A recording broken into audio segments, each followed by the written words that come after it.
అస్సలం అలైకుం వరహమతుల్లాహి వబరకాతహు. Hi viewers, ఇక్కడ చూడండి ఫ్రూట్ కస్టర్డ్ అయితే చేస్తున్నానండి. నేను కదండి, మా పాప చేస్తుంది. మా పాప చేస్తుంటే నేను ఆమెకు హెల్ప్ చేస్తున్నాను. ఈ బ్రాండ్ అయితే తీసుకోండి, వెనిలా ఫ్లేవర్ కస్టర్డ్. ఇది చాలా టేస్టీగా ఉంది ఈ కస్టర్డ్ అయితే. సో ఇక్కడ 1 లీటర్ అయితే పాలు తీసుకున్నాను. అందులోంచి ఒక హాఫ్ కప్ అయితే సపరేట్గా తీసి పెట్టానండి. ఇక్కడ ఇక్కడ 2 కప్స్ 2 కప్స్ కాదు సారీ 2 స్పూన్స్ అయితే కస్టర్డ్ పౌడర్ తీసుకోండి. 1 కప్ అయితే షుగర్ తీసుకున్నాను. షుగర్ మీరు క్వాంటిటీ తగ్గించాలంటే తగ్గించవచ్చు. ఇప్పుడు ఈ పాలు ఏదైతే మనం సపరేట్గా తీసి పెట్టుకున్నామో అందులో ఈ 2 స్పూన్స్ కస్టర్డ్ పౌడర్ని మంచిగా డిజాల్వ్ చేసి సైడ్లో పెట్టండి. ఇప్పుడు పాలు మంచిగా బాయిల్ అయినాయి కదా, ఇందులో మనం షుగర్ అయితే యాడ్ చేసుకున్నాము.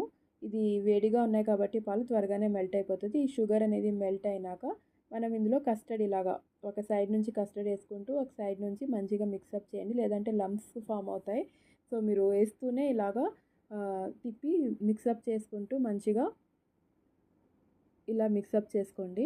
ఇలా ఒక వితిన్ 5 మినిట్స్లో మీకు మంచిగా ఇలా థిక్ అవుతుంది. ఇలా థిక్ అయినప్పుడు మీరు వెంటనే స్టవ్ ఆఫ్ చేసేయండి, లేదంటే ఇంకా గట్టిగా అవుతే కస్టర్డ్ అనేది అంత మంచిగా ఉండదు. సో మనం ఇది ఫ్రీజ్లో పెడతాం కాబట్టి ఇంకా కొంచెం చల్లగా గట్టిగా అవుతుంది చల్లగా అయిన తర్వాత. ఇక్కడ మనం సర్వ్ చేసే ముందు మీరు ఇందులో ఫ్రూట్స్ అనేది యాడ్ చేయండి. ముందు ఫ్రూట్స్ యాడ్ చేస్తే ఏమవుతుందంటే వాటర్ కంటెంట్ అనేది వచ్చి కస్టర్డ్ అనేది లిక్విడీగా ఉంటుంది. సో మీరు సర్వ్ చేసే ముందు ఇందులో half Apple, banana, Musk melon, green grapes అవి అన్నీ యాడ్ చేయవచ్చు. బ్లాక్ గ్రేప్స్ అన్ని ఫ్రూట్స్ యాడ్ చేయవచ్చు. వాటర్ మిలన్ ఒకటే యాడ్ చేయము, ఎందుకంటే లిక్విడీగా ఉంటుందని.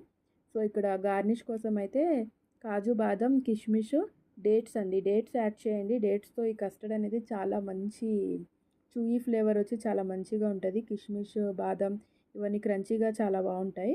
సో దీన్ని డిష్ అవుట్ చేసినాక మనం పైనుంచి ఇలా డ్రై ఫ్రూట్స్ వేసుకొని పొమోగ్రానైట్ అయితే గార్నిష్ చేసుకోండి. ఇది చిల్డ్గా అయితే చాలా టేస్టీగా ఉంటుంది. సో మీరు ట్రై చేసి కామెంట్ సెక్షన్లో మెన్షన్